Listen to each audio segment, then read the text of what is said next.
আমাদেরকে জান্নাতের বাগানে এসে বসার তৌফিক দিয়েছেন। ওই রব্বে কাবার দরবারে আমরা শুকরিয়া স্বরূপ আদায় করি আলহামদুলিল্লাহ। লক্ষ কোটি দুরূদ ও সালামের হাদিয়া পেশ করছি আকায়ে নাম তাজদার মদিনা আহমদ মুস্তাফা নবী মুহাম্মদ রাসূলুল্লাহ সাল্লাল্লাহু আলাইহি ওয়াসাল্লামের উদ্দেশ্যে। দেওয়ান হাবিবুর রহমান কারিমিয়া কিরাতুল কোরআন হাফিজে মাদ্রাসার হাফেজ ছাত্রদের দস্তার বন্ধ উপলক্ষে আজকে মাহফিলে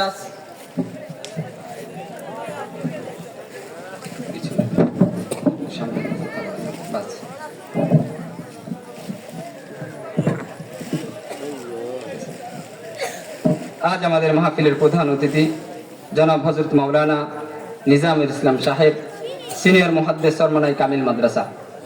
হুজুরের সাথে এর আগেও আমি দুইবার দেখা হয়েছে, এক স্টেজে কথা বলেছি। হুজুর অনেক আমলি মানুষ, ভদ্র মানুষ, শারিফ মানুষ, কারিম মানুষ, অনেক আমলি মানুষ।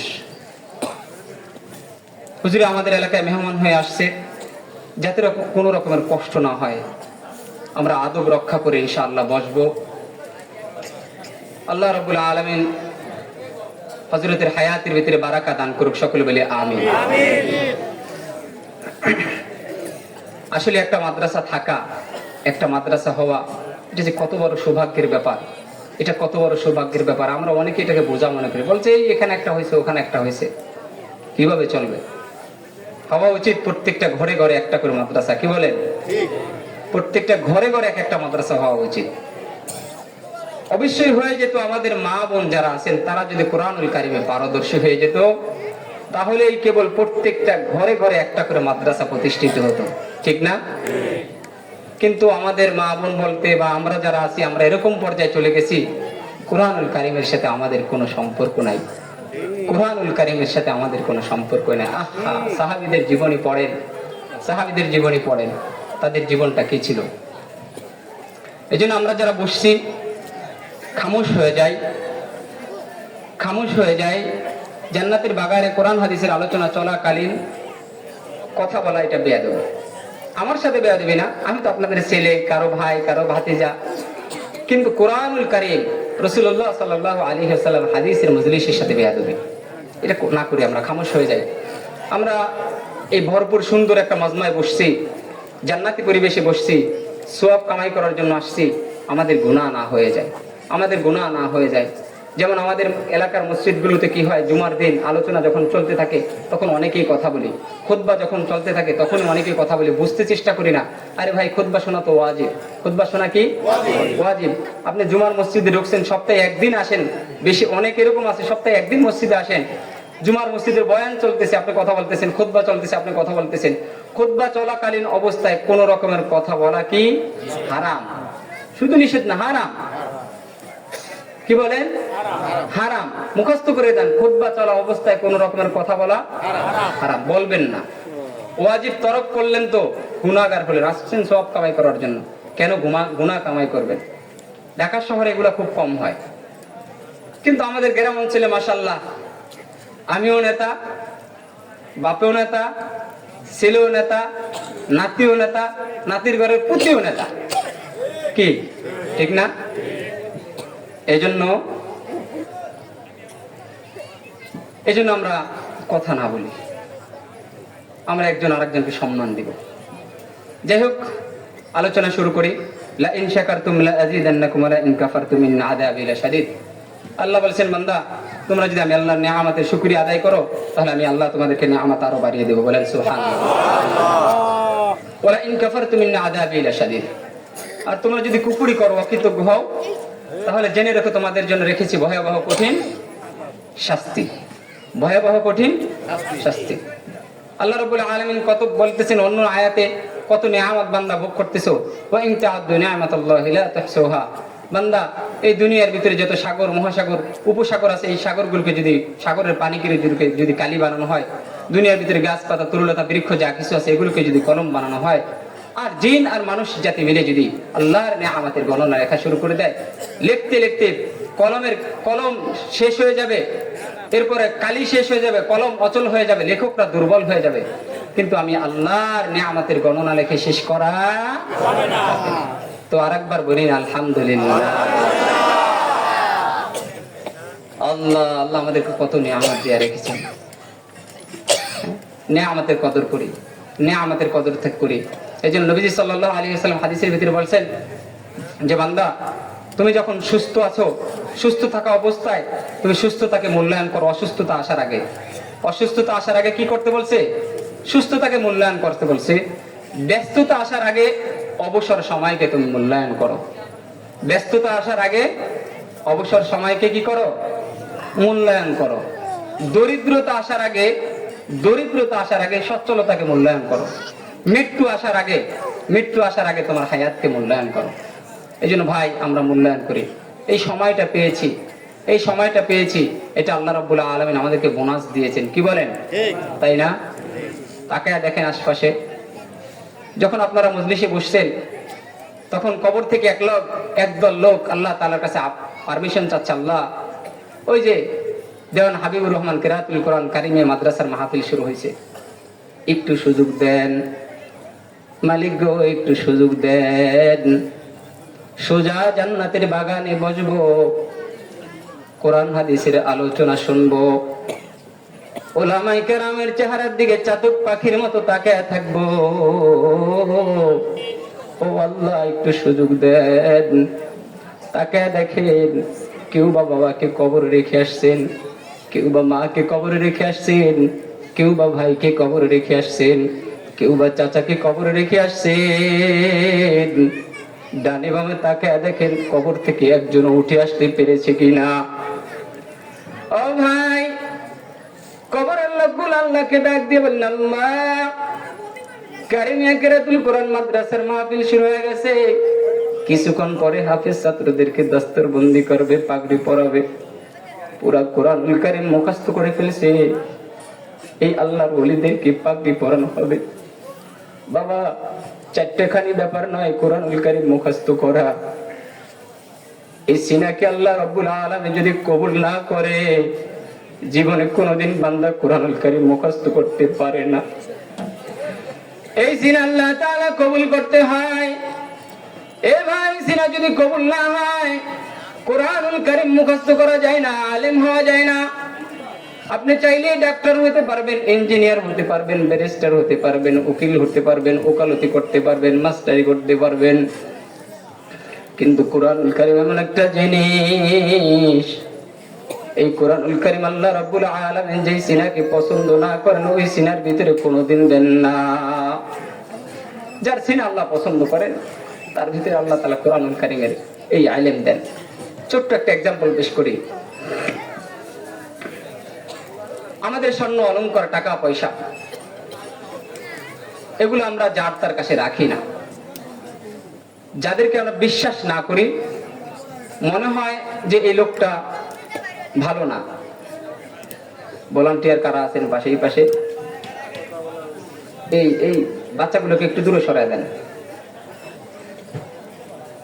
সাইট আওয়াজ আসলে ছোট বক্তা হোক, আমি তো বক্তা না, ছোট হোক বড় হোক, যারা ওয়াজ করছে বা করবে, হুজুর তো অনেক বড় মাপের আলেন, কেউ কথা বলতে পারে না, সমস্যা হয়।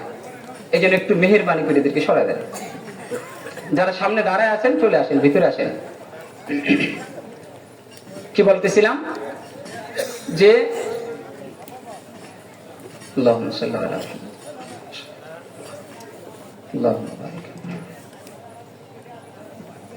বলতেছিলাম যে আল্লাহ রাব্বুল আলামিন যদি কারো সিনা পছন্দ না করেন, ওই সিনার ভিতরে কোরআনুল কারীম দেন না। আল্লাহ, আমাদের স্বর্ণ অলংকার, টাকা পয়সা আমরা যার তার কাছে রাখি না। যার চরিত্র মনে করি ভালো, তার কাছে আমরা আমাদের স্বর্ণ অলংকার, টাকা পয়সা এগুলো জমা রাখি। যার চরিত্র আমাদের মনে হয় না ভালো না, তার কাছে আমরা রাখি না। ঠিক আল্লাহ রাব্বুল আলামিন যেন আমাদের কাছে কোরআনুল কারীমের মতো একটা আমানত, কোরআনুল কারীমের মতো দামি একটা আমানত, এই আমানত আল্লাহ রাব্বুল আলামিন কি যার তার কাছে রাখবেন মনে হয়? কি বলেন, যার তার কাছে রাখবেন? যার সিনা পছন্দ না হবে, তার ভিতরে কোরআনুল কারীম ঢুকবে না। যার সিনা আল্লাহ তাআলার কাছে পছন্দ, তার কাছে কোরআনুল কারীম আল্লাহ রাব্বুল আলামিন জমা রাখেন। এই ভাই, একটা আওয়াজ উঠছে, একটা আওয়াজ চলতেছে, আপনাদের কানে আসছে কিনা আমি জানি না, তবে মোবাইলের যুগ, সবার কানে কানে আসার কথা। একটা গ্রুপ বের হয়েছে, ইসলামের নামে ধোকা দিচ্ছে, ইসলামের নামে মানুষের ভিতরে আলেম বিদ্বেষী ঢুকাইয়া দিচ্ছে। কথা বলেন ঠিক না বেঠিক? আহারে, একজন আলেম 14, 15, 16 বছর পর্যন্ত পড়াশোনা করে আলেম হয়েছে, মুফতি হয়েছে, মুহাদ্দিস হয়েছে। এখন একজন ব্যক্তি তাবলীগে যে 1 চিল্লা লাগাইছে, 2 চিল্লা লাগাইছে, 3 চিল্লা লাগাইছে, 1 সাল লাগাইছে, কিছু হাদিস মুখস্থ করছে, হাদিসের আরবি না বাংলা মুখস্থ করছে, সূরা ফাতিহা সহ 10টা সূরা মোটামুটি সহি করছে একজন আলেমের কাছে। এখন তাবলীগ থেকে এসে ঘুরে বলতেছে, উলামায়ে কেরাম তাবলীগ বোঝে না, উলামায়ে কেরাম তৃতীয় পক্ষ, এরা হেফাজতি, এরা জামাতি, এরা তাবলীগের ভিতরে ফাটল সৃষ্টি করতেছে। কথা বলেন ঠিক না বেঠিক? আহারে ভাই, উলামায়ে কেরামকে যদি মাইনাস করা হয়, দ্বীনের কাজ কারা পরিচালনা করবে, কারা আঞ্জাম দিবে? মুহাম্মদুর রাসূলুল্লাহ সাল্লাল্লাহু আলাইহি ওয়াসাল্লাম মদিনায় আসহাবে সুফফা যে মাদ্রাসা ছিল, সেখান থেকে দ্বীনের কাজ আঞ্জাম দিতেন। এ ভাই, কান খুলে শুনে যান, এমন একটা চক্রান্ত শুরু হয়ে গেছে। যদি এই চক্রান্তে তারা সফল হয়ে যায়, মনে রাখবেন, মসজিদ থাকবে, মাদ্রাসা থাকবে, কিন্তু ইমামতি করার মতন যোগ্যতাওয়ালা মানুষ পাওয়া যাবে না। উলামায়ে কেরামকে মাইনাস করে দিলে, উলামায়ে কেরামকে মাইনাস করে দিলে নামাজ পড়াবে কারা? মাসআলা কে দিবে? গায়রে আলেম, সেও জাহান্নামে যাবে, সেও পথভ্রষ্ট হবে, আপনাকেও আমাকেও পথভ্রষ্ট করবে। বিষয়টা এরকম। এজন্য একটা আওয়াজ উঠছে যে এরা হেফাজতে ইসলাম, এরা হেফাজতে ইসলাম, হেফাজতে ইসলাম থাক। আচ্ছা বলেন, চাই হেফাজতে ইসলামের উলামায়ে কেরামদেরকে যদি বাংলাদেশ থেকে মাইনাস করা হয়, বাদ দেওয়া হয়, তাহলে আমি যদি ভুল না করি, হয় আমির হামজা হবে, হযরত মাওলানা আমির হামজা, অথবা আবু তোহা আদনান, দুইজনের একজন বলেছে যে বাংলাদেশের যতগুলো মসজিদ আছে 90% মসজিদ হলো কওমি উলামায়ে কেরামের তত্ত্বাবধানে। আচ্ছা বলেন তো, এই কওমি অঙ্গনে যারা আছে প্রত্যেকেই হেফাজতে ইসলামের সাথে জড়িত, তো এদেরকে যদি মাইনাস করে দেওয়া হয়, তাহলে আর কারা থাকবে? 10%। 10% দিয়ে আপনি কি করবেন? এই জন্য সাবধান হয়ে যান। একটা আওয়াজ উঠছে যে এরা তৃতীয় পক্ষ। আল্লাহ তাআলা আমাদেরকে সঠিকটা বোঝার তৌফিক দান করুন। দেখেন, উলামায়ে কেরাম এই জাতির রাহাবার, উলামায়ে কেরাম এই জাতির রাহাবার। যেই দিক দিয়া মানুষের ইমানের ভিতরে কোন রকমের চোট ঢুকতে চেষ্টা করে, যে অবস্থায় হোক, সেটা তাসলিমা নাসরিনের আকারে হোক, গোর গোবিন্দের আকারে হোক, যেইভাবে হোক, এই শাহজালাল জমিরে এ পর্যন্ত যদি কোনো বিষ দাঁত ঢুকতে চেয়েছে মানুষের ইমানের দরওয়াজার ভিতরে, তাহলে হক্কানি উলামায়ে কেরাম মানুষের ইমানের দরওয়াজার পাহারাদারি করেছে। ইনশাআল্লাহ সামনেও, ভবিষ্যতে সুম্মা ইনশাআল্লাহ সামনেও যেভাবে হোক, যে কোনো বাতিল চক্র যে কোনো রূপ নিয়ে আসুক না কেন, ইসলামের রূপ নিয়ে যদি তারা আসে বাতিল চক্র, তাহলে এই জাতির উলামায়ে কেরাম তাদেরকে রুখে দিবে। কথা বলেন ঠিক না বেঠিক? এই জাতির উলামায়ে কেরামকে মাইনাস করে, এই জাতির উলামায়ে কেরামকে মাইনাস করে এই দেশে এতাআতি নামে সাবিয়ানি নামে কোন গ্রুপ বাংলার জমিনে চলতে দেয়া হবে না। কথা বলেন ঠিক না বেঠিক? আমরা চাই না বাংলার জমিনে, আমরা বাংলাদেশি মানুষ, আমার মাসআলা প্রয়োজন হলে আমি আমার মসজিদের ইমাম সাহেবের কাছে যাই। কথা বলেন ঠিক না বেঠিক? আমার মাসআলা প্রয়োজন হলে আমি আমার খতিব সাহেবের কাছে যাই। আমার মাসআলা প্রয়োজন হলে আমি আমার মাদ্রাসার মুহতামিমের কাছে যাই। আমার মাসআলা প্রয়োজন হলে আমি দিল্লির নিজামউদ্দিন সাহাব সাহেবের কাছে যাই না। কথা বলেন ঠিক না বেঠিক? তাহলে একজন ব্যক্তির কাছে পুরা একটা কাজ, উম্মতের এই কাজটাকে জিম্মি করে দেয়া হয়েছে। এক ব্যক্তির কারণে পুরা উম্মতের ভিতরে ফাটল সৃষ্টি করে দেওয়া হয়েছে। আচ্ছা, একটা সোজা সাপটা একটা প্রশ্ন করি আপনাদেরকে, বলেন, যদি মনে করেন আপনি একজন ব্যক্তি দেখতেছেন, আপনিও ইসলামের কাজ করতেছেন, এরাও ইসলামের কাজ করতেছেন, আমি মাঝখানে তৃতীয় পক্ষে একজন, বা আমি এক পক্ষের মানুষ, আমার কারণে দেখতেছেন যে এক মুসলমান ভাই আর এক মুসলমান ভাইয়ের মাথায় বাড়ি দিচ্ছে। তারা তো বোঝে না, তারা তো আলেম না, কেউ ভ্যান চালক, কেউ দিনমজুর, কেউ ঠেলাওয়ালা, কেউ রিক্সাওয়ালা, কেউ ডাক্তার, কেউ কবিরাজ, কেউ ইঞ্জিনিয়ার, কেউ স্কুল টিচার, এভাবে সব উম্মি মানুষ। তো তারা তো যে সন্ত্রাসী কার্যক্রম করেছে আগে, ওই সন্ত্রাসী কার্যক্রম তো ভুলতে পারে না। তাবলিগে এসে শুধু লেবাস ধারণ করেছে, তাবলিগে এসে লেবাস ধারণ করেছে। আহা, টঙ্গীর ইস্তেমার ময়দানে প্রত্যেকটা মানুষের পেটের ভিতরে ছুরি দিয়ে আঘাত করে, যারা শহীদ হয়েছে প্রত্যেকটা মানুষের পেটের ভিতরে ছুরি দিয়ে আঘাত করে তাদের ভুঁড়ি পর্যন্ত কেটে দেওয়া হয়েছে। নাউজুবিল্লাহ। এটা কি একজন দিনের যারা মেহনত করবে তাদের কাজ হতে পারে? একটা সন্ত্রাসী সংগঠনের কাজ ছাড়া আর কিছুই হতে পারে না। এজন্য আমরা সজাগ থাকবো।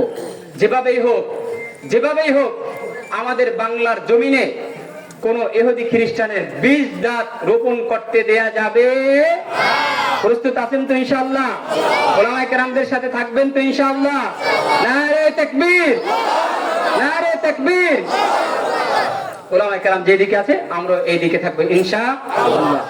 বলতেছিলাম যে আল্লাহ তাআলা যার তার কাছে কোরআনুল কারীম দেন না। কোরআনুল কারীমের মতো এক আমানত, এটা একটা নিয়ামত। এজন্য আল্লাহ রাব্বুল আলামিন এই আমানত যাকে পছন্দ করেন তাকেই দেন। এবং বলতেছিলাম যে আল্লাহ রাব্বুল আলামিন যাদেরকে দুনিয়া থেকে নিয়ে গেছেন তারা আফসোস করে আল্লাহ তাআলার কাছে বলতেছেন, আল্লাহ বয়ান শুরু হয়ে গেছে, একটু সুযোগ দেন যায়, বয়ান শেষ করে আবার চলে আসবো। আল্লাহ রাব্বুল আলামিন বলেন, বান্দা তোমাকে 40 বছর, 50 বছর, 60 বছর, 70 বছর, 80 বছরের একটা হায়াত দিয়েছিলাম, এটার একটা মেয়াদ নিয়ে গেছিলা, ওই মেয়াদটা শেষ হয়ে গেছে। এখন যদি তুমি দুনিয়ায় যাইতে চাও, ভালো কাজ করার জন্য যেতে চাও, তুমি আর কোনোদিন ভালো কাজ করার জন্য যেতে পারবে না। আসতে পারবে? এই জন্য বলছি কি যে হায়াত থাকা অবস্থায় মৃত্যু আসার আগে কি করতে হবে? মৃত্যুর জন্য প্রস্তুতি নিতে হবে। মৃত্যু আসার আগে মৃত্যুর জন্য প্রস্তুতি নিতে হবে। আল্লাহ তাআলা আমাদেরকে তৌফিক দান করুন, আমিন। যাই হোক, আমার আলোচনা যারা শুনেছেন ওখান থেকে শুরু করতেছি। আমি ওখানে বলতেছিলাম যে মুহাম্মদুর রাসূলুল্লাহ সাল্লাল্লাহু আলাইহি ওয়াসাল্লামের একজন সাহাবী যার নাম ছিল হযরতে সালেম। নাম কি ছিল? সালেম। যারা ওখানে ছিলেন তারা আলোচনা বুঝবেন। আমি একটু বোঝার জন্য পিছন থেকে টেনে আসি ছোট করে। সালেম একজন গোলাম মানুষ, মদিনার বাজারে তার মনিব বিক্রি করার জন্য উঠাইছে, কিন্তু মদিনার বাজারে তিনি বিক্রি হননি। কেউ তাকে কিনে না, তার চেহারা সুরত ভালো না। মদিনার উত্তপ্ত বালির মধ্যে বাজারের মাঝখানে সালেমকে দাঁড় করে রাখছে। দিন যায়, রাত্র আসে, রাত্র যায়, দিন আসে। সালেম এইভাবে দাঁড়ায় দাঁড়ায় কান্না করতেছে, কেউ তাকে কিনে না। মদিনার একজন সুন্দরী রমণী দেখে তার খুব মায়া লাগছে, দরদ লেগেছে, তিনি তাকে কিনে নিলেন। মক্কা থেকে একজন ব্যবসায়ী মদিনায় আসলো, ওনার নাম হলো আবু হুযায়ফা। নাম কি? আবু হুযায়ফা। উনি মক্কায় আসলেন, এসে এই যুবতীর কথা শুনতে পেলেন। আবু হুযায়ফা এই যুবতীকে বিবাহের প্রস্তাব দিলেন। বিবাহ করে নিয়ে তারা কিছুদিন মক্কায় ছিলেন, এরপরে মদিনায় চলে গেলেন। যেহেতু আবু হুযায়ফার বাড়ি মদিনায় চলে গেছেন। মদিনায় যেতে দেখতেছেন যে মুহাম্মদ রাসূলুল্লাহ সাল্লাল্লাহু আলাইহি ওয়াসাল্লাম দ্বীনের দাওয়াত দেন। আবু হুযায়ফা দেখে, নবীজির চেহারা দেখে আবেগ আকুল হয়ে গেছেন। জীবনে কত মানুষ দেখলাম, এত সুন্দর চেহারার মানুষ তো দেখি নাই, কি বলে শুনি। আবু হুযায়ফা রাদিয়াল্লাহু তাআলা আনহু নবীজির কাছে গেলেন, যা দেখতেছেন নবীজি কালেমার দাওয়াত দেয়। আবু হুযায়ফা কালেমা পড়লেন, ইসলাম কবুল করলেন। বাড়িতে এসে স্ত্রীকে বললেন, স্ত্রী শোনো, আমি এত সুন্দর একটা যুবক পেয়েছি, সুদর্শন একটা যুবক, আমার জীবনে কোনোদিন আমি এরকম যুবক দেখি নাই। আমি তার প্রেমে পড়ে গেছি, তার ভালোবাসায় পড়ে গেছি। সে যেই কথা বলেছে, সে যেই ধর্মের কথা বলেছে, আমি আমার ধর্ম ত্যাগ করে তার ধর্ম গ্রহণ করেছি। আবু হুযায়ফার স্ত্রী বলল, স্বামী তুমি যেটা করেছো আমাকেও সেটা পড়ায় দাও। তার স্ত্রীকেও আবু হুযায়ফা কালিমা পড়ে মুসলমান বানায় দিলেন। হযরত সালেম রাদিয়াল্লাহু তাআলা আনহু কালিমা পড়লেন, তিনিও মুসলমান হয়ে গেলেন। নবীজির দরবারে আসা যাওয়া করে কোরআনুল কারীমের তেলাওয়াত শিখেছে। একটু আগে বলতেছিলাম কোরআনুল কারীমের তেলাওয়াত। সালেম নবীজির দরবারে আসে আর কোরআনুল কারীমের তেলাওয়াত শিখে। এই কাফেলা কোরআনুল কারীমের তেলাওয়াত শিখার পরে আবার হিজরত করেছে। মক্কার একটা অঞ্চলে তারা বসবাস করতেছে। বসবাস করার পর নামাজ যখন জামাতের মসজিদ নির্মাণ করা হলো, নামাজ পড়ানোর জন্য নামাজ পড়াবেন কে? মদিনার বড় বড় লিডার কারো কোরআন তেলাওয়াত জানা নাই, কে নামাজ পড়াবে? ইমামতির দায়িত্ব কে নিবে? হযরত সালেম কোরআনুল কারীমের ভালো তেলাওয়াত জানে। কোন সালেমের কথা বলতেছি? যেই সালেমের চেহারাটা ভালো না, পোশাকও ভালো না, কেউ কিনে না। এবার মদিনায় ওই সালেম রাদিয়াল্লাহু তাআলা আনহুকে মসজিদের ইমামের জায়নামাজে দাঁড়া করায় দিয়েছে। বলেন না সুবহানাল্লাহ। ওই আলোচনা বলছিলাম ইমামতি জায়নামাজ ছিলেন। আপনাদের কাছে এটা একটা ঘৃণার পাত্র মনে হয়, কি বলেন? ভুল বললাম? আপনাদের অনেকের কাছে, সবার কাছে না, অনেকের কাছে এটা ঘৃণার পাত্র হয়। আরে ইমাম সাহেব এ কি জানে, তাই না? ইমাম সাহেব এ কি জানে? আহা, ইমামতি এটা কোত্থেকে আসছে জানেন? এই উম্মতের জন্য সর্বপ্রথম ইমাম কে ছিলেন? সর্বপ্রথম ইমাম কে ছিলেন? মুহাম্মদ আরবি সাল্লাল্লাহু আলাইহি ওয়াসাল্লাম সর্বপ্রথম ইমাম ছিলেন। নবীজি সাল্লাল্লাহু আলাইহি ওয়াসাল্লাম যে জায়নামাজে দাঁড়ায় দাঁড়ায় নামাজ আদায় করতেন, আবু বকর রাদিয়াল্লাহু তাআলা আনহু সর্বপ্রথম খলিফা কেন হয়েছেন? অন্যান্য সাহাবী তো ছিল, তিনি কেন সর্বপ্রথম খলিফা হলেন? মুহাম্মদ রাসূলুল্লাহ সাল্লাল্লাহু আলাইহি ওয়াসাল্লাম যেই জায়নামাজটার উপরে দাঁড়ায় দাঁড়ায় নামাজ আদায় করতেন, হযরত আবু বকর সিদ্দিক রাদিয়াল্লাহু তাআলা আনহুকে সর্বপ্রথম ওই জায়নামাজটা নামাজ পড়ানোর সুযোগ মুহাম্মদ রাসূলুল্লাহ সাল্লাল্লাহু আলাইহি ওয়াসাল্লাম থাকা অবস্থায় আবু বকরকে দিয়েছেন। এখান থেকে সাহাবায়ে কেরাম ধরে নিয়েছেন যেই জায়নামাজে দাঁড়ায় নবীজি থাকা অবস্থায় আবু বকরকে জায়নামাজে দাঁড়ায় নামাজ আদায় করতে দিয়েছেন। এখান থেকে কি তোমরা বোঝো না যে নবীজির দুনিয়া থেকে চলে যাওয়ার পরে কে আমির হবে, কে রাহবার হবে, কে নেতা হবে? আহা, পরিবেশটা কেমন ছিল! আবু বকর এমন মানুষ, আবু বকর এমন মানুষ, নবীজি বিজয় হজের ভাষণে যখন বললেন আলিয়াম আকমালতু লাকুম দীনাকুম ওয়া আতমামতু আলাইকুম নি'মাতি ওয়া রাদিতু লাকুমুল ইসলাম দীনা, আজ তোমাদের দিন পরিপূর্ণ হয়ে গেছে, তোমাদের দিনকে পরিপূর্ণ করে দেওয়া হয়েছে। এই আয়াত তেলাওয়াত করার সাথে সাথে, এই আয়াত যখন নাজিল হয়েছে তেলাওয়াত করার সাথে সাথে যে ব্যক্তি কান্না করেছিলেন ওই ব্যক্তির নাম হলো আবু বকর সিদ্দিক রাদিয়াল্লাহু তাআলা আনহু। বিদায় হজের ভাষণের ভিতরে আবু বকর কান্না করেছেন। নবীজি সাল্লাল্লাহু আলাইহি ওয়াসাল্লাম ইন্তেকালের 4 দিন আগে মিম্বারে বসছেন, ভাষণ দিতেছেন, খুতবা দিতেছেন। খুতবার ভিতরে নবীজি বলতেছেন আল্লাহ রাব্বুল আলামিন তার এক বান্দাকে ইখতিয়ার দিয়েছেন, দুনিয়ায় থাকা এবং দুনিয়া থেকে চলে যাওয়ার তার ইখতিয়ার আছে। তিনি যদি চান দুনিয়ায় থাকতে পারবেন, আর তিনি যদি চান তাহলে দুনিয়া থেকে চলে যেতে পারবেন। এই কথা শুনে যে ব্যক্তি কান্না করেছেন ওই ব্যক্তি হলো আবু বকর সিদ্দিক। আবু বকর সিদ্দিক রাদিয়াল্লাহু তাআলা আনহু মসজিদের পিছনে বসে বসে কান্না করতেছেন, পিছনে বসে বসে কান্না করতেছেন। সাহাবায়ে কেরাম তাকায়া দেখতেছেন কান্নার আওয়াজ আসতেছে, কোথা থেকে আসতেছে। পিছনে তাকায়া দেখেন আবু বকর চোখে পানি, আবু বকর কান্না করতেছেন। সাহাবায়ে কেরাম প্রশ্ন করলেন, ও ভাই আবু বকর, নবীজি বলছেন এক ব্যক্তির কথা, কিন্তু তিনি তো কাউকে ইঙ্গিত করে বলেন নাই, এখানে কান্নার কি হলো? আবু বকর সিদ্দিক রাদিয়াল্লাহু তাআলা আনহু বলেন, একজন মুমিন হিসাবে কি তুমি বুঝতে পারো না কোন ব্যক্তিকে আল্লাহ তাআলা ইখতিয়ার দিতে পারেন? কোন ব্যক্তিকে আল্লাহ তাআলা যাওয়া এবং থাকার ভিতরে ইখতিয়ার দিতে পারেন? ওই ব্যক্তি পৃথিবীর দামি মানুষ ছাড়া মুহাম্মদ রাসূলুল্লাহ সাল্লাল্লাহু আলাইহি ওয়াসাল্লাম ছাড়া কেউ হতে পারে না। তোমরা কি এটা বোঝো না? এরপরে নবীজি সাল্লাল্লাহু আলাইহি ওয়াসাল্লাম যখন অসুস্থ, আবু বকর সিদ্দিক রাদিয়াল্লাহু তাআলা আনহুকে বললেন, মুরু আবু বকরন ফালিউসাল্লি বিন নাস, আবু বকর তুমি নামাজ আদায় করো আম্মা জান আয়েশা সিদ্দিকা রাদিয়াল্লাহু তাআলা আনহা বলেন, হুজুর আমার বাবা নরম দিল মানুষ, আমার বাবা নরম দিল মানুষ, আমার বাবাকে নামাজ পড়ানোর অনুমতি দিয়েন না, কারণ আমার বাবা যখন ওই যায় নামাজে দাঁড়াবে, দাঁড়ায় যখন দেখবে এই যায় নামাজে নবীজি দাঁড়ায় দাঁড়ায় নামাজ আদায় করছে। আজ আমার রাসূল অসুস্থ, এই যায় নামাজে বোধহয় নবীজি আর দাঁড়াইতে পারবেন না। এই কথা চিন্তা করে যে ব্যক্তি কান্না করছে ওই ব্যক্তি হলো আবু বকর।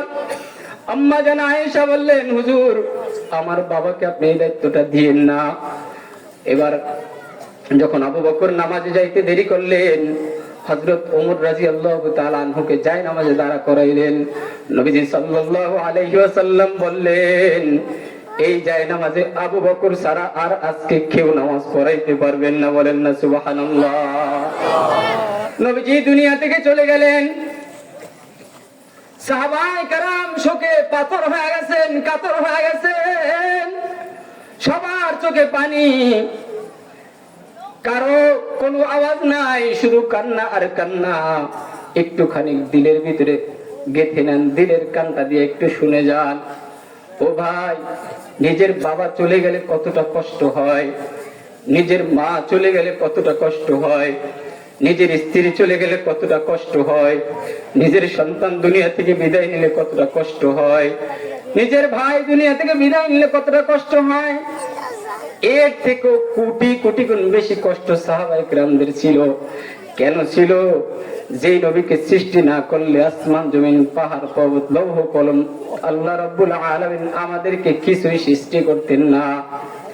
যেই সাহাবায়ে কেরামদেরকে নবীজি এতদিন আগলা রাখছেন, যেই সাহাবায়ে কেরামদেরকে ভালোবাসা দিয়ে নবীজি কাছাকাছি রেখেছেন, সুখে দুঃখে নবীজির পাশে সাহাবায়ে কেরাম ছিলেন। সাহাবায়ে কেরামরা 3 দিন 1 সপ্তাহ পর্যন্ত না খায়া থাকতে পারতেন, কিন্তু একদিন আমার নবীজির চেহারা না দেখে সাহাবায়ে কেরাম থাকতে পারতেন না। এই নবীজি দুনিয়ায় নাই। হযরত আলী রাদিয়াল্লাহু তাআলা আনহু ঘরের ভিতরে লুকিয়ে গেছেন, কোনো কথা বলেন না। উসমান গনি রাদিয়াল্লাহু তাআলা আনহু কথা বলেন না। হযরত ওমর ফারুক রাদিয়াল্লাহু তাআলা আনহু একজন সাঙ্গা দিলের মানুষ, শক্ত দিলের মানুষ। হযরত ওমর রাদিয়াল্লাহু তাআলা আনহু খোলা তরবারিটা বার করে নিয়ে আসছেন, এসে বলতেছেন, যদি কেউ এখানে বলে মুহাম্মদুর রাসূলুল্লাহ সাল্লাল্লাহু আলাইহি ওয়াসাল্লাম দুনিয়ায় নাই, আমি আমার এই তরবারি দিয়ে ওই ব্যক্তিকে ফাইনাল করে দেব, কল্লা আলাদা করে দিব। পরিবেশটা কেমন সঙ্গী পরিবেশ, কত নাজুক পরিবেশ। সাহাবায়ে কেরাম শোকে পাথর হয়ে গেছেন, কাতর হয়ে গেছেন। কান্না আর কান্নার রোল মদিনার ভিতরে পড়ে গেছে, শোরগোল পড়ে গেছে, নবী নাই। এই দিক দিয়ে কাফেররা মদিনার উপরে আক্রমণ করার জন্য বসে আছে, নবীজি চলে গেছে। এখন তারা শোকের কারণে কিছুই করতে পারবেন না, এই সুযোগে তারা আক্রমণ করবে, অপেক্ষা করতেছে। নবীজি দুনিয়ায় বেঁচে নাই, সাহাবায়ে কেরামের ভিতরে কান্নার রোল। এমন অবস্থায় যখন আবু আমর রাদিয়াল্লাহু তাআলা বললেন, যে ব্যক্তি বলবে নবীজি নাই, তাকে আমি খোলা তরবারি দিয়ে তার কল্লা আলাদা করে দিবে, দুনিয়া থেকে বিদায় করে দিব।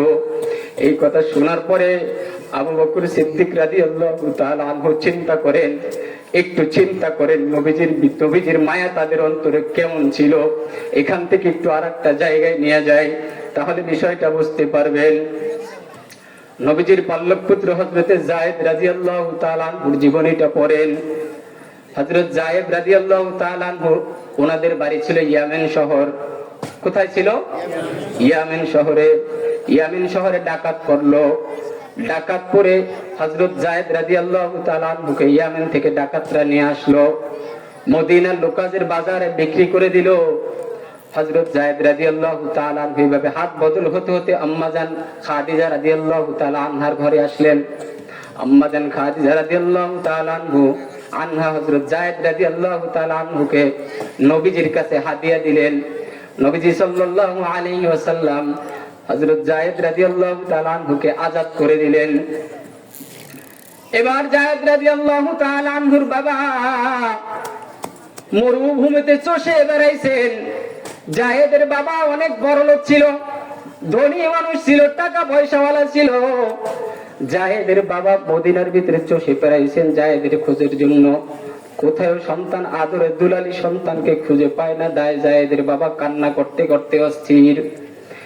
এরপরে মক্কায় যখন একটা কাফেলা, জায়েদ রাদিয়াল্লাহু তাআলা আনহুর এলাকা থেকে একটা কাফেলা হজ করার জন্য আসছে, একটা কাফেলা হজ করতে এসে দেখে হযরত জায়েদ মক্কার বাইতুল্লাহর চত্বরে নবীজি মুহাম্মদুর রাসূলুল্লাহ সাল্লাল্লাহু আলাইহি ওয়াসাল্লামের কাছে। এটা দেখে তার কাছে কথাবার্তা শুনলেন। শুনে হযরত জায়েদ রাদিয়াল্লাহু তাআলা আনহুর ঠিকানা যায় খবরটা তাদের আব্বা, তার বাবার কাছে, চাচার কাছে বলছেন যে আমরা মক্কায় হজ করতে গেলাম, হজ করতে যে হযরত জায়েদকে মক্কায় দেখে আসছি মুহাম্মদুর রাসূলুল্লাহ সাল্লাল্লাহু আলাইহি ওয়াসাল্লামের কাছে। হযরত জায়েদ রাদিয়াল্লাহু তাআলা আনহুর বাবা, ওনার চাচা সাথে সাথে ওনাদের গ্রাম থেকে রওনা দিলেন মক্কার উদ্দেশ্যে। দিলটা নরম করে দেন, তাদের অন্তরে নবীজির প্রতি কেমন ভালোবাসা ছিল, কেমন মহব্বত ছিল। আর আমরা তো এখন দাড়ি কাটতেও দ্বিধাবোধ করি না, নবীর সুন্নাত ছেড়ে দিতেও দ্বিধাবোধ করি না। মুসলমানের ঘরে জন্ম নিয়া আমরা নবীজিকে সন্ত্রাসী বলে গালি দিতেও দ্বিধাবোধ করি না। এরে যুবক ভাই, জায়েদ একজন যুবক ছিল। জায়েদ রাদিয়াল্লাহু তাআলা আনহুর বাবা তাড়াতাড়ি করে মক্কায় আসলেন, এসে খোঁজ খবর নিলেন। তাকে দেখলেন মুহাম্মাদের কাছে জায়েদ ডাক দিয়ে বলে, মুহাম্মদ তুমি কত টাকা মুক্তিপণ চাও আমার সন্তানের বিনিময়? আমি তোমাকে অত টাকাই মুক্তিপণ দিব, তুমি কিন্তু আমার সন্তানকে আমার সাথে ফিরিয়ে দাও। নবীজি সাল্লাল্লাহু আলাইহি ওয়াসাল্লাম জায়েদের বাবাকে ডাক দিয়ে বলেন, আপনার কথাই আপনার সন্তানকে আমি ফিরিয়ে দিতে পারি না, আগে জায়েদকে ডাকি। জায়েদ যেটা সিদ্ধান্ত নেবে এই সিদ্ধান্তের উপরে আমি রায় দিব, একটাকেও আমাকে মুক্তিপণ দিতে হবে না। জায়েদ যদি আপনাদের সাথে চলে যাবে, আমার কোনো আফসোস নাই। আর জায়েদ যদি আমার কাছে থাকতে চায়, আমি নবী জায়েদকে জোর করে আমার কাছ থেকে বের করে দিতে পারি না। জায়েদ রাদিয়াল্লাহু তাআলা আনহুকে ডাকা হলো, নবীজির কাছে আসলেন, ডাক দিয়ে বললেন, ও জায়েদ এই লোকটাকে চিনোনি? বলল, হ্যাঁ ইনি আমার বাবা। বলল, এই বাসের লোকটাকে তুমি চিনোনি? বলল, ইনি আমার চাচা। বলল, এরা তোমাকে নিতে আসছে। দীর্ঘদিন বাবাকে দেখে না সন্তান, বাবাও সন্তানকে দেখে না। বাবার চোখেও সন্তানের মহব্বতের পানি, সন্তানের চোখেও বাবার ভালোবাসার পানি। সন্তানের চোখে পানি, বাবার চোখেও পানি। বাবা ডাক দিয়ে বলে, ও জায়েদ ছোটবেলায় তোমাকে হারায় কত কান্নাকাটি করেছে, তোমার মা কত কান্নাকাটি করেছে রে জায়েদ, চলো বাড়িতে চলো জায়েদ। হযরতে জায়েদ রাদিয়াল্লাহু তাআলা আনহু বাবার মুখের উপরে ডাক দিয়ে বলে, বাবা তুমি আমার বাবা ঠিক আছে, অনেকদিন হয় তোমাকে দেখি না, কিন্তু এখন তোমাকে দেখতে পেরেছি, আমার কাছে ভালো লাগতেছি বটে ঠিকই, কিন্তু আমি এই যে একজন মানুষ মুহাম্মদ সাল্লাল্লাহু আলাইহি ওয়াসাল্লামের দরবার ছেড়ে আমি তোমার সাথে যেতে পারি না। হযরত জায়েদ রাদিয়াল্লাহু তাআলা আনহুর বাবা বলে, ও জায়েদ স্বাধীন জীবনের সাথে থেকে তুমি কি দাসত্বের জীবনকে বেশি ভালোবাসো? জায়েদ রাদিয়াল্লাহু তাআলা আনহু কান্না জড়িত কণ্ঠে বাবাকে ডাক দিয়ে বলেন, বাবা একজন সন্তান তার বাবার আদরের দুলালি হয়ে বেঁচে থাকা, তার বাবার আদরের সাথে বেঁচে ওঠা, বেড়ে ওঠা, বাবার সংস্পর্শে বেড়ে ওঠা, মার সংস্পর্শে থেকে ভালোবাসায় বেড়ে ওঠা, এটা যতটা দামি কিন্তু তার থেকেও বেশি দামি মুহাম্মদুর রাসূলুল্লাহ সাল্লাল্লাহু আলাইহি ওয়াসাল্লামের সংস্পর্শে থাকা। জায়েদ রাদিয়াল্লাহু তাআলা আনহুর সাথে সাথে না বলে দিলেন বাবাকে, না বাবা তোমার সাথে যাব না, আমি নবীজির কাছে থাকবো। ভাই চিন্তা করে দেখেন তাদের মনের ভিতরে নবীজির ভালোবাসা কেমন ছিল। নবীজি সাল্লাল্লাহু আলাইহি ওয়াসাল্লাম হযরত জায়েদকে ধরলেন, ডান হাত দিয়ে ধরে জায়েদকে বাইতুল্লাহ চত্বরে নিয়ে গেলেন। বাইতুল্লাহ চত্বরে নিয়ে বাইতুল্লাহর যারা আছে, মক্কাবাসী যারা আছে, তাদেরকে সম্বোধন করে বললেন, কুরাইশবাসীকে সম্বোধন করে বললেন, ও কুরাইশবাসী শোনো, এই যে জায়েদকে দেখতেছো, আমার পাল্লক পুত্র জায়েদ, সে শুধু আমার পাল্লক পুত্রই না, আজ থেকে জায়েদ আমি মুহাম্মদুর রাসূলুল্লাহ সাল্লাল্লাহু আলাইহি ওয়াসাল্লামের সন্তান। কেমন মহব্বত ছিল নবীজির প্রতি, কেমন মহব্বত ছিল। বলতেছিলাম হযরত আবু বকর রাদিয়াল্লাহু তাআলা আনহুর কথা। হযরত আবু বকর রাদিয়াল্লাহু তাআলা আনহু পিছনে বসে বসে কান্না করতেছেন। নবীজি চলে গেলেন, ওমর রাদিয়াল্লাহু তাআলা আনহু খোলা তরবারি নিয়ে আসছেন। যে বলবে নবীজি নাই, কল্লা দ্বিখণ্ডিত করে দিবে। হযরত আবু বকর সিদ্দিক রাদিয়াল্লাহু তাআলা আনহুর সাথে সাথে মিম্বারে উঠলেন, ওমরের হাত ধরে মিম্বারের কাছে বসাইলেন, বসায় একটা খুতবা দিলেন। খুতবা দিয়ে নবীজি সাল্লাল্লাহু আলাইহি ওয়াসাল্লামের ব্যাপারে বললেন, কোরআনুল কারীমের একটা আয়াত তেলাওয়াত করলেন, ওয়ামা মুহাম্মাদুন ইল্লা রাসূলুন ক্বাদ খালাত মিন ক্বাবলিহির রাসূল। তোমরা কি মনে করো মুহাম্মদ সাল্লাল্লাহু আলাইহি ওয়াসাল্লাম একটা বই? তিনি একটা মানুষ না, তিনি এমন একটা জিনিস, তার মৃত্যু হবে না। এই কথা বলার সাথে সাথে, আয়াত তেলাওয়াত করার সাথে সাথে পুরা মজলিস ঠান্ডা হয়ে গেল, সবাই আবার হুঁশে ফিরে আসলো। হযরত আলী রাদিয়াল্লাহু তাআলা আনহু ঘর থেকে বের হয়ে আসলেন। ওসমান রাদিয়াল্লাহু তাআলা আনহু বলতে শুরু করলেন। এইভাবে করে হযরত সাহাবায়ে কেরাম নবীজিকে মুহাব্বত করতেন, ভালোবাসতেন। হযরত সালেম মাওলার কথা বলতেছিলাম। হযরত সালেম মাওলা নবীজির কাছে আসা যাওয়া করে কুরআনুল কারীমের তেলাওয়াত শিখতেন। ইমামতির জন্য সালেমকে দাঁড় করায় দিল। জায়নামাজ, নবীজির জায়নামাজের কথা বলতেছি, যেই জায়নামাজে আবু বকর দাঁড়াইছেন, ওই জায়নামাজ এত দামি জায়নামাজ, এত দামি জায়নামাজ মুহাম্মদুর রাসূলুল্লাহ সাল্লাল্লাহু আলাইহি ওয়াসাল্লাম এই জায়নামাজে দাঁড়ায় সর্বপ্রথম ইমামতি করেছেন। কিয়ামতের ময়দানে আল্লাহ রাব্বুল আলামিন ডাক দিবেন, বান্দা তুমি কি নামাজ পড়েছো? মুসল্লি ডাক দিয়ে বলবেন, হ্যাঁ আল্লাহ আমি নামাজ পড়েছি। বলবে, তোমার কি কোনো সাক্ষী আছে নি? মুসল্লি ডাক দিয়ে বলবেন, যে জামাতে নামাজ আদায় করেছে, সে বলবে, হ্যাঁ আমার সাক্ষী আছে। আল্লাহ রাব্বুল আলামিন বলবেন, তোমার সাক্ষী পেশ করো। সাক্ষীকে?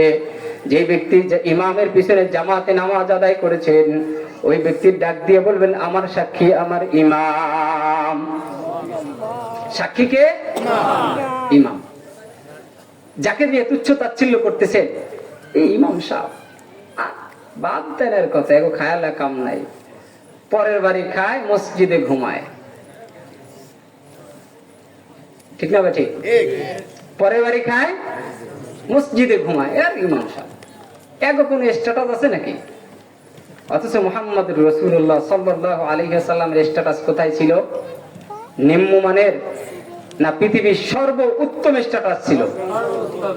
হ্যাঁ, এই জায়নামাজের সাথে যারা বেয়াদবি করেন, ইমামের সাথে যারা বেয়াদবি করেন, বিপদ আছে, বিপদ আছে। মুহাম্মদুর রাসূলুল্লাহ সাল্লাল্লাহু আলাইহি ওয়াসাল্লামের জায়নামাজের সাথে আপনারা বেয়াদবি করলেন, খবরদার, সাবধান হয়ে যান। বলতেছিলাম হযরত সালেমের কথা। হযরত সালেম রাদিয়াল্লাহু তাআলা আনহুকে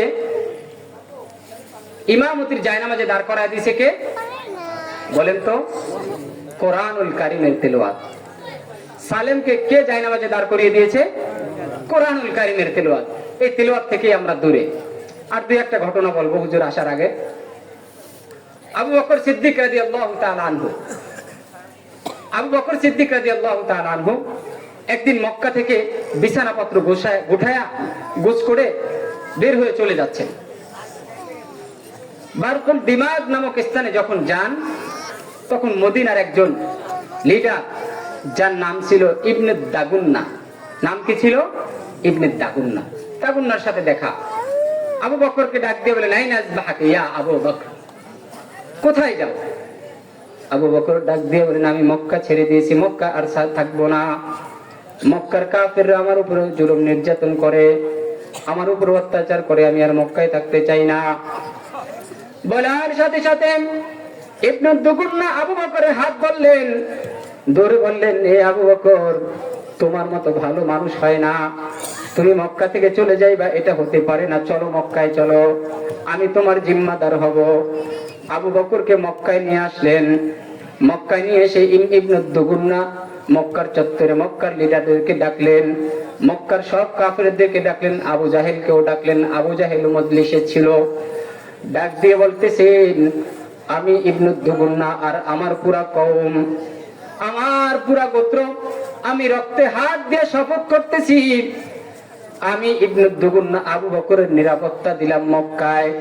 যদি আমার নিরাপত্তায় কেউ বিঘ্ন ঘটায়, তাহলে আমি আর আমার পুরা কওম মিলে তার ব্যাপারে ব্যবস্থা নিব। একথা বলার সাথে সাথে আবু জাহেল্লা দাঁড়ায় বলে, ইবনে দুগুন্না, তোমার কথা মানতে পারি, তবে একটা শর্ত আছে। তোমার নিরাপত্তা মেনে নিব, তবে একটা শর্ত আছে। শর্ত কি? বলল, আবু বকর জোরে কোরআন তেলাওয়াত করতে পারবো না। বলেন না আল্লাহু আকবার। আবু বকর জোরে কোরআন তেলাওয়াত করতে পারবে না।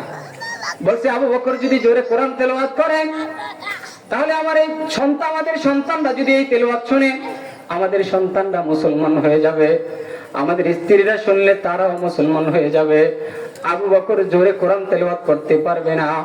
আবু বকরকে ইবনে দুগুন্না বলল, আবু বকর জোরে কোরআন তেলাওয়াত করতে পারবা না।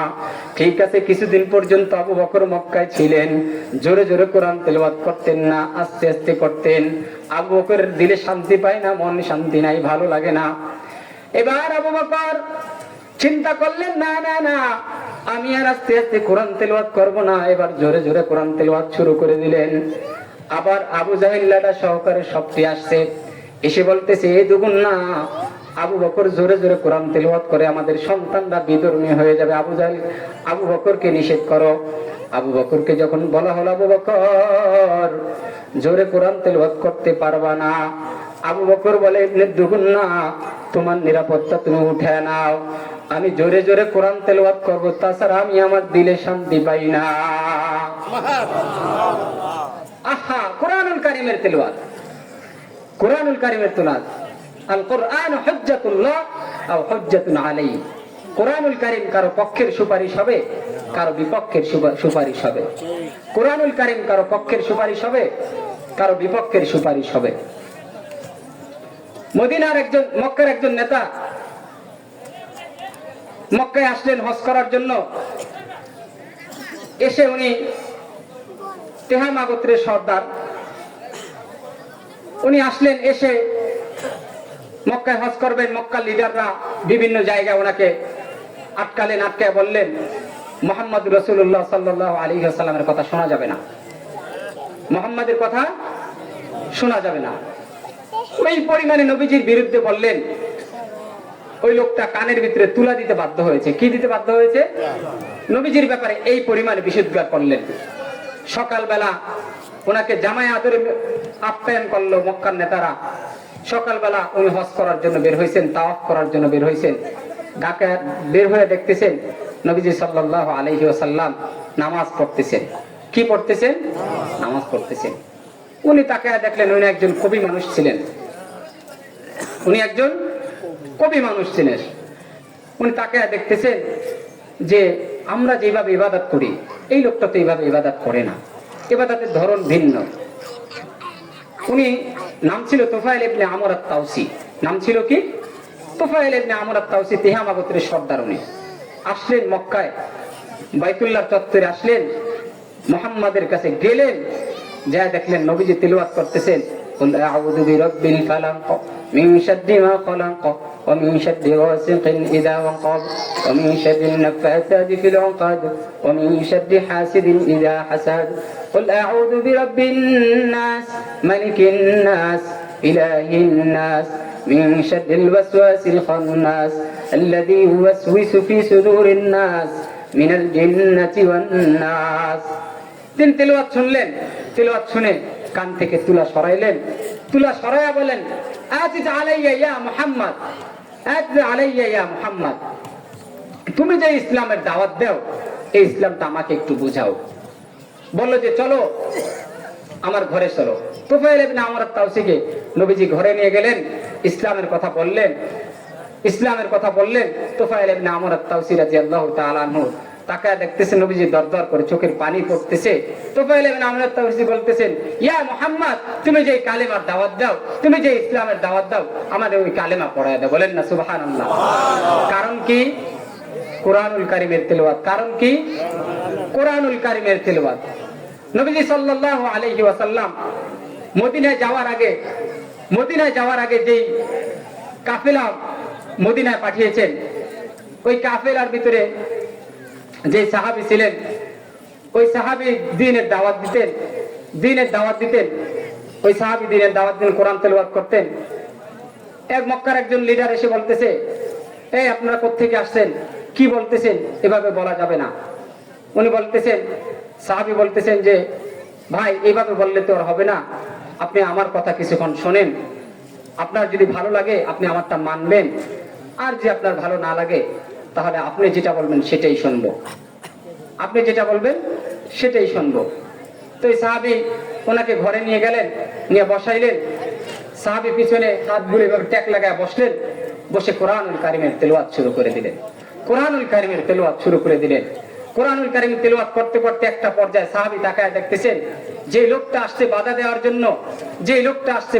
জন্য, ওই লোকটার চোখ দিয়ে দরদর করে পানি পড়তেছে। কিছুক্ষণ পরে লোকটা ডাক দিয়ে বলে, তুমি যে কালিমার দাওয়াত দাও, আমাকে তুমি এই কালিমা পড়ায় দাও। বলেন না সুবহানাল্লাহ। কিসের মুজিজা? কোরআনের মুজিজা। কিসের মুজিজা? কোরআনের মুজিজা। আর আমরা আজকে এই কোরআনুল কারীম থেকে দূরে সরে আছি। ফজরের নামাজে কোরআনুল কারীমের তেলাওয়াত লম্বা করা হয়। সংক্ষেপে কিছু ঘটনা শুনে আপনাদেরকে সাহাবীদের জীবনী। ফজরে তেলাওয়াত লম্বা করা হয় কেন জানেন? ফজরের সময় ফেরেশতারা তাদের খাতাপত্র গুছায়া ফজরের নামাজের তেলাওয়াত শোনার জন্য কাতারের ভিতরে সারিবদ্ধ হয়ে বসে যায়। বলেন না সুবহানাল্লাহ, সুবহানাল্লাহ। নবীজির একজন সাহাবী যুদ্ধের থেকে ফিরতেছেন, রাত্র হয়ে গেছেন, ঘোড়া আর সন্তান সাথে ছিল। ঘোড়া আর সন্তানকে এক জায়গায় রেখে উনি রাত্রে চিন্তা করলেন কিভাবে রাত্র কাটাবো। তো নামাজে দাঁড়ায় গেলেন, তাহাজ্জুদে দাঁড়ায় কোরআনুল কারীমের তেলাওয়াত শুরু করলেন। তেলাওয়াত করতেছেন। তেলাওয়াতে এই পরিমাণে স্বাদ আর মজা ছিল, এই পরিমাণে আকর্ষণ ছিল। উনি তেলাওয়াত করতেছেন, নামাজে তেলাওয়াত করতেছেন, লম্বা তেলাওয়াত করতেছেন। হঠাৎ করে শুনতেছেন লাফালাফির দফাদফির আওয়াজ আসতেছে। সাহাবী চিন্তা করলেন যে লাফানোর শব্দ কেন? হঠাৎ করে চিন্তা আসলো যে আমার ঘোড়া লাফাচ্ছে, হয়তোবা আমার সন্তানের উপরে যদি লাফ দিয়ে ঘোড়া পড়ে যায়, সন্তান মারা যাবে। উনি রুকু দিলেন, সিজদা করলেন, সালাম ফিরাইলেন, ঘোড়ার লাফালাফি বন্ধ হয়ে গেল। সাহাবী আবার নামাজে দাঁড়াইলেন, আবার তেলাওয়াত শুরু করলেন, আবার ঘোড়ার লাফালাফি শুরু হয়ে গেল। এরপরে আবার সালাম ফিরে নামাজ শেষ করলেন, সালাম ফিরাইলেন, আবার ঘোড়ার লাফালাফি বন্ধ হয়ে গেল। সকালবেলা মুহাম্মদুর রাসূলুল্লাহ সাল্লাল্লাহু আলাইহি ওয়াসাল্লামের কাছে গেলেন, যে সব ঘটনা খুলে বললেন। নবীজি সাল্লাল্লাহু আলাইহি ওয়াসাল্লাম বললেন, ও আমার সাহাবী, তুমি জানো না, তুমি যখন কোরআনুল কারীমের তেলাওয়াত করতেছিলে এই পরিমাণে মজা আর আকর্ষণ ছিল তোমার তেলাওয়াতে। আসমানের ফেরেশতারা কাতারে কাতারে তোমার তেলাওয়াত শোনার জন্য জমিনে আসতেছিল। এই জন্য তোমার ঘোড়াটা ফেরেশতাদেরকে দেখে লাফালাফি করতেছিল। সুবহানাল্লাহ। কোরআনুল কারীমের তেলাওয়াত, কোরআনুল কারীমের তেলাওয়াত। এই কোরআনুল কারীম আমাদের নবীজির মুজিজা। কোরআনুল কারীম আমাদের নবীজির মুজিজা। কোরআনুল কারীম কার মুজিজা? নবীজির মুজিজা। প্রত্যেক নবীদের এক একটা মুজিজা ছিল। যেমন সালেহ আলা নবিয়িনা আলাইহিস সালাতু ওয়াস সালামের মুজিজা ছিল উট। সালেহ আলা নবিয়িনা আলাইহিস সালাতু ওয়াস সালামের মুজিজা ছিল কি? উট। সালেহ আলা নবিয়িনা আলাইহিস সালাতু ওয়াস সালাম যখন নবুয়তি পেলেন, তখন ওনার কওমকে বলল, আমার কওম, আমি আল্লাহ তাআলার পক্ষ থেকে নবী হয়েছি। আল্লাহ রাব্বুল আলামিন আমাকে কিতাব দিয়েছেন। আমি যে দ্বীনের দাওয়াত দেই, আমি যে এক আল্লাহর দাওয়াত দেই, তোমরা এই ইসলামের ছায়াতলে আশ্রয় নাও। সালেহ আলাইহিস সালাতু ওয়াস সালামের কওম বলল, ও সালেহ, তুমি আবার কবে নবী হবে? দেখলাম আমাদের মাঝেই তুমি আছো, আমাদের ভিতর থেকে তুমি আবার কিভাবে নবী হলে? সালেহ আলাইহিস সালাতু ওয়াস সালামের কওম যখন এই কথা বলল, সালেহ আলাইহিস সালাতু ওয়াস সালাম বললেন, তোমাদেরকে বিশ্বাস হয় না? বলছে, না, বিশ্বাস হয় না। প্রমাণ দাও। কি দাও? নবুয়তের প্রমাণ দাও। সালেহ আলা নবিয়িনা আলাইহিস সালাতু ওয়াস সালাম বললেন, কি প্রমাণ চাও, কি প্রমাণ লাগবে? বললে যে সামনে যে পাথর দেখতে পাচ্ছ, পাহাড়, পাহাড়ের পাথর, এই পাথরের ভিতর থেকে একটা গর্ভবতী উটনি বের করে দেখাও। সম্ভব? কি বলেন? সম্ভব? সালেহ আলাইহিস সালাতু ওয়াস সালামকে যখন বলল, সালেহ আলাইহিস সালাতু ওয়াস সালাম বললেন, অপেক্ষা করো। সালেহ আলাইহিস সালাতু ওয়াস সালাম আল্লাহর কাছে দোয়া করলেন। দোয়া করতেছেন, দোয়া করতেছেন, তাকায় দেখতেছেন পাথরের ভিতরে নড়াচড়া শুরু হয়ে গেছে। কিসের ভিতরে নড়াচড়া শুরু হয়েছে? পাথরের ভিতরে নড়াচড়া শুরু হয়ে গেছে। সুবহানাল্লাহ। নড়াচড়া শুরু হয়েছে। কিছুক্ষণ পরে সালেহ আলাইহিস সালাতু ওয়াস সালামের কওম তাকায় দেখতেছেন পাথরের ভিতর থেকে গর্ভবতী একটা উটনি বের হয়ে আসছে। সুবহানাল্লাহ, সুবহানাল্লাহ। পাথরের ভিতর থেকে একটা গর্ভবতী উটনি বের হয়ে আসছে। এই উটটাকে দেখে সালেহ আলাইহিস সালাতু ওয়াস সালামের কওমের ভিতরে উট ছিল, সব উট ভয় পেত, সব উট ভয় পেত। সালেহ আলাইহিস সালাতু ওয়াস সালামের উট যেই ঘাটে পানি খেতে যাইতো, ওই ঘাটের ওই পুষ্কুনির পানি, ওই জায়গার পানিটা সে এই উট একাই পান করত। অনেক বড় উট ছিল। সালেহ আলাইহিস সালাতু ওয়াস সালামের কওম বলল, ও সালেহ, এভাবে চলতে পারে না, আমাদের উটগুলো ক্ষুধার্ত থেকে যায়, তোমার উট সব খেয়ে ফেলে, তোমার উটকে দেখলে আমাদের উট ভয় পায়। একটা ডিসিশন হোক, কি করা যায়? তোমার উট একদিন পানি পান করবে, আমাদের উট একদিন পানি পান করবে। বলছে ঠিক আছে। এইভাবে করে সালেহ আলাইহিস সালাতু ওয়াস সালাম উট একদিন পানি পান করে, ওনার কওমদের উট একদিন পানি পান করে। সালেহ আলাইহিস সালাতু ওয়াস সালাম সতর্ক করলেন, ও আমার কওম, তবে তোমাদের কথা ঠিক আছে, মেনে নিলাম, আমারটা একদিন পান করবে, তোমাদেরটা একদিন পান করবে, তবে আমি তোমাদেরকে একটা সতর্ক করতেছি। কি করতেছি? মনোযোগ দেন। সতর্ক করতেছি। কি সতর্ক?